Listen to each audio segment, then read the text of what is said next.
Welcome in, everyone. How are y'all doing today? Hi, friends. Hey, horses. Hey, Oda-san. Hi, Deathheart. Hey, Rad. Hey, Ivan. Hey, Yari. How's it going? Hey, Salty. How you doing, Salty? Thank you for the raid, Yuri. I hope you had a great stream. Welcome in, raiders. My name's Hara Rae Sol. I'm an Egyptian Peregrine Sun Goddess. I do War, Thunder, Variety, and History streams, and today is our history stream. So, usually we're just gonna have a little bit of a chat segment for probably an hour or two. Well, usually like an hour, hour and a half. I'll take a quick 5-minute break around that hour and a half mark. We'll come back and watch a video or a historical video or two, and we'll talk and react to it. The first half, if you have any like history or curator questions, that is your time to answer, or to ask them rather, and I will happily answer just about anything. So, hey Annie, welcome in. A man sued an airline company after it lost his luggage. Sadly, he lost his case. I hate it. Well executed, but I hate it.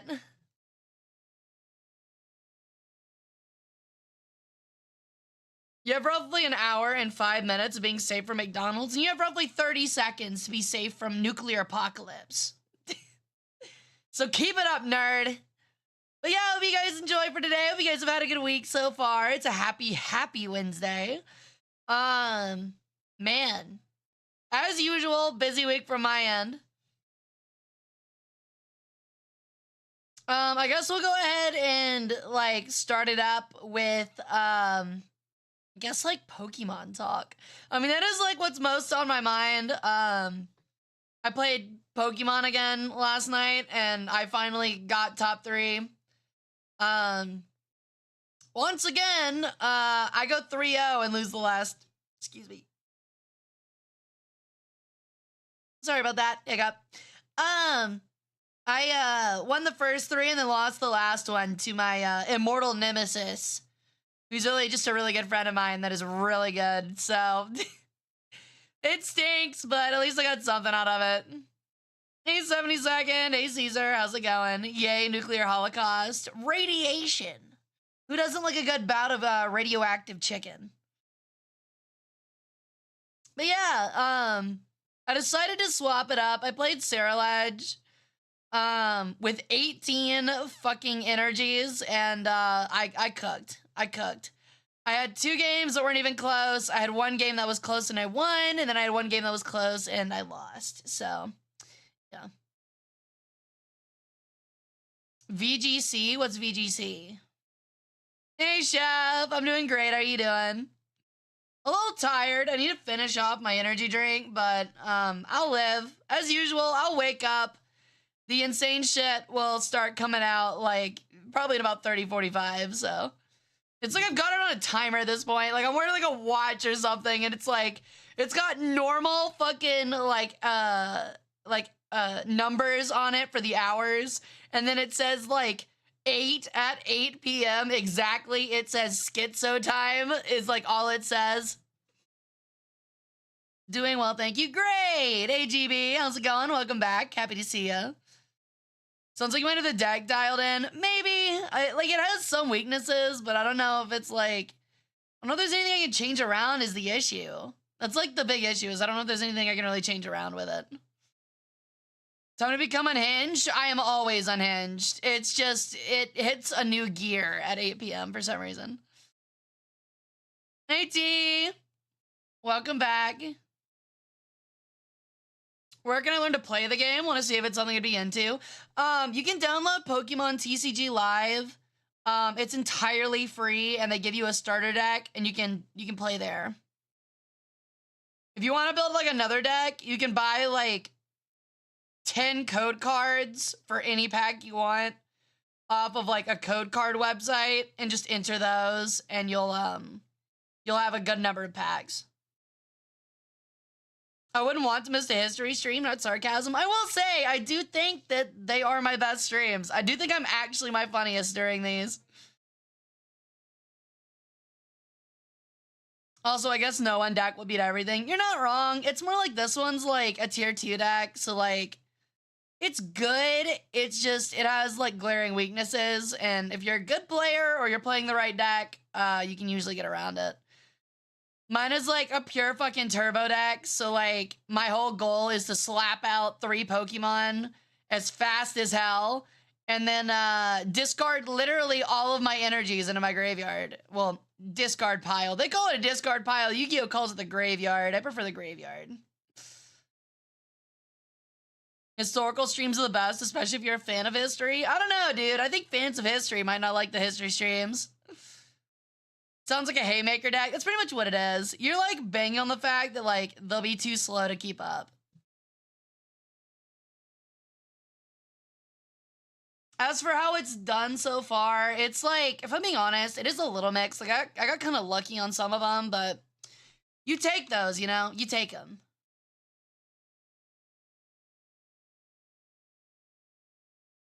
Okay, give me 2 seconds, chat. I gotta like lock one thing away and then we should be good to go. Okay.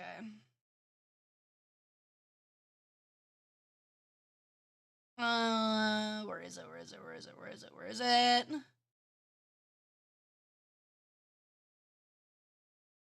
Okay. I guess that's all we're looking for. Cool. I got a question about a character in one of my games based possibly on a real person in ancient history. Sure thing, shoot. Hit me with it. Like I said, I might be a historian. I might not be like an expert on absolutely everything, but I've got a pretty good idea of most stuff. What's today's history topic? We've got a Blue Jay video on the history of Coca-Cola, and then the other one that we've got that I found was really interesting. Let me find it real quick. I've got like multiple tabs open. I picked a Defunct Land. I don't know if you guys have ever checked out the Defunct Land channel. But it's a very old Defunct Land video. It's on the downfall of Disney's official airline. So, you might be looking at that and go, well, that's not very history. That's an amusement park. That's history, kid. That's history. And I think it's very interesting history. So we'll be checking that out. I think Defunct Land makes some really good videos. And I definitely, if you haven't seen them, I would recommend a watch. So, yeah.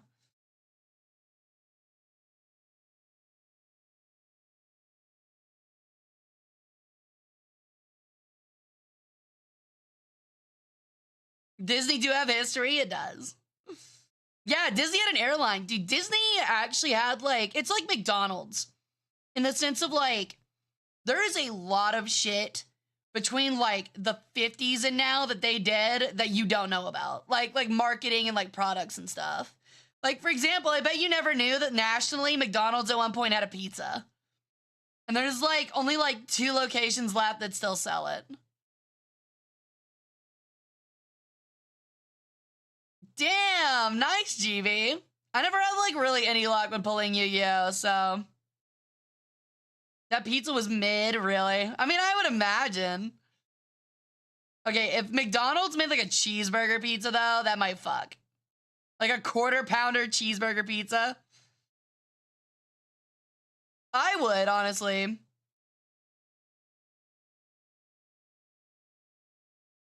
Technically, everything has history. Just depends on how brave you wish to be. I mean, yeah, I have history with your mother. It's not great history. It's not positive history, but there's history.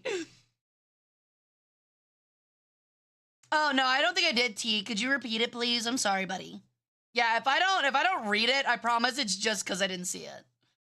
Unless, like, you're being creepy, and then I'm going to purposely ignore it, and then when you say it again, I'm going to ream you, so... But you're not being creepy, T, so you're all good, buddy. Just repeat it for me.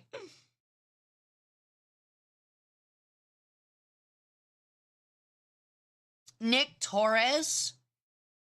Are you playing Fate?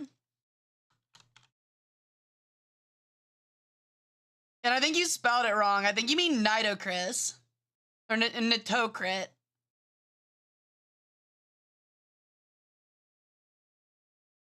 Yeah, I think you mean Nitocris. You're talking about the Fate Go character? Is that right?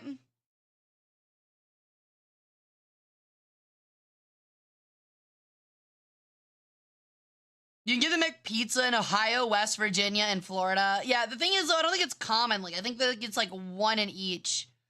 Okay, that is what you're talking about. So, like, we know... I've actually looked this up myself, because I was curious. Like, we know that she exists. She was a queen of like, the 6th dynasty. Hold on. Let me check my records here. Hold on. Let me check the Great Book of Records. I mean, from what I can tell, like, she was an actual 6th Dynasty queen, pharaohess. Pharaoh would be the correct word. But as to like go for like who is like to say that like she was important is it's not very up there. It's a weird pick for them for sure. Is what I guess I'll say. From what I can see here, she was thought to be the daughter of Pepi II, which like successful dad kind of. Pepi I was way more successful, so. What's your favorite character? Ooh, thank you for asking. Honestly, I think it's probably base Nobu. I like Nobunaga a lot. That honestly might not be that surprising when I think about it. I feel like me and Nobu are very similar. Like not only in design, but like honestly behavior. Ishtar and Arash, you literally just like Rin in 2 different colors. All you're saying, Base, is that you like Rin in 2 different colors. What's your favorite Egyptian god or goddess? I mean, Horus, obviously, that's me. Or Ra, which is also me, so. I admit I love Rin. Look, I'll be honest, like, Rin's cool. I've never gotten the full hype, I'll be honest. But yeah, if it's not Nobu, God, who else? It's either Nobu or Solomon.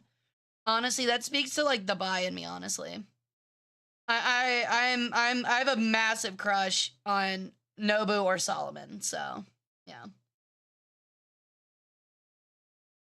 Taira no Kage Kyo. I don't remember that one. Is that a newer one? Nobu's definitely hard coded, yeah. I've got like a really cool background. I don't know who made it. I don't know who the artist is, because I've had the like background in one of my deep folders in my computer for years. And it's Nobu walking down like a burning Japanese street with the gun on her back, like across her shoulders, and like her hands holding it and like flipping the bird back at the burning village. It's such a cool background. It's fucking sick. Basically, Avenger Ushi. Oh, okay. That makes more sense. Yeah, I know who Ushi Wakamaru is. That's the Tanuki girl with, like, quite literally no clothes. I'm more in line with Anubis. I'm gonna be honest, Anubis is overrated. There's probably never been a more minor god in any Egyptian pantheon, or in any, like, mythological pantheon that has gotten more attention than Anubis. Yeah, I like Jean a lot. Actually, I don't know how to say her name. Is it Jean? Jean? I can never remember, dude. But yeah, I like Joan of Arc a lot. I like her. She actually, I take that back. I said Nobu, but it might actually be Avenger Joan of Arc, like the evil one. I think that one might actually be my favorite. It still fits. Still fits. You like Nero, to be honest. You like her butt window, don't you? Yeah, Jeanne Alter. Yeah, I like Jeanne Alter a lot, too. There's like a $200 statue of her that I want, like, so fucking bad, dude. It's like her with her banner, like, standing on, like, I think it's actually, like burning, like, rocks and stuff. It's really sick. The Shinjuku outfit. Is that the one where she's on the bike? Is that the one where she's on the bike? I'll admit, I only really like the, yeah, no, I don't care for it. I like her base outfit way more. Sorry.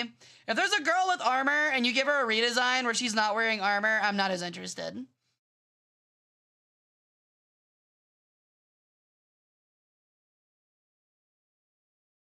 Guys just got a funeral rites and stuff, but always the bad guy. It's really annoying how, like, there's this weird, like, Western misunderstanding, thanks to Hollywood, that Anubis is evil. Like, he's not. He's actually, like,